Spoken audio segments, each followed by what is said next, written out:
Ah, my dear, when I was your age, the world was a very different place. No phones, no lights that turned on with a switch, only the moon and an old lantern that flickered through the night. I still remember that one winter evening. The wind was howling through the cracks in our wooden windows, and snow covered every inch of the fields outside. Your great-grandfather hadn't come home yet. He used to work at the mill, far away across the frozen river. I sat by the fire with that tiny lantern beside me, the same one that still sits on my shelf today. It was weak, its glass cracked, but it never gave up. Just like us. That night, your great-grandfather was late. Too late. Hours passed, and the fire was almost out. I remember my mother whispering prayers while I pressed my little hands against the cold window. And then, far away, I saw a faint light moving through the fog. It was him, holding a lantern, walking slowly, his face pale but smiling.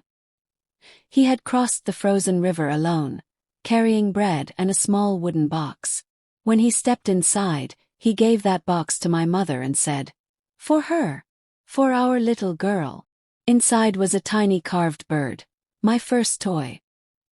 He had made it by hand during his lunch breaks, from leftover wood at the mill.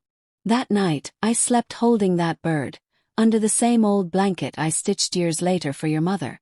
You see, my dear, back then we didn't have much, but what we did have was made with love. Every thread, every mark of those rough hands told a story. We didn't buy love, we built it piece by piece. The next morning, I woke up to see sunlight falling on that wooden bird. It looked like it was glowing. That's when I learned something I've carried all my life. Even the smallest light can bring someone home. Years passed, the river melted, and the mill shut down. Your great-grandfather grew old, his hands trembling, but every night before bed he'd light that same lantern, the one you see behind me now. And he'd say, "As long as this flame is alive, we are never truly lost." When he passed away, I couldn't bring myself to light it again. For months it just sat there covered in dust. Until one evening when your mother came home crying.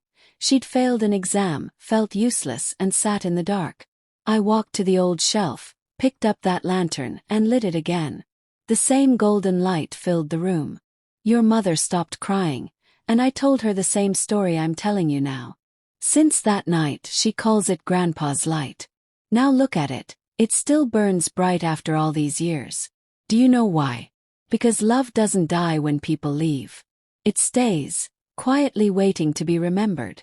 Whenever you feel lost, my dear, light something, a candle, a lamp, anything, and whisper a thank you to the people who loved you before you even existed.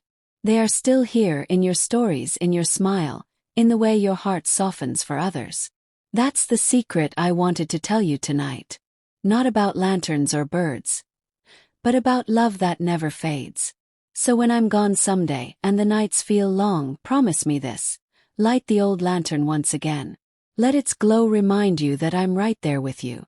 Always. Now go to sleep, my little one. The world may change, but the light always stays.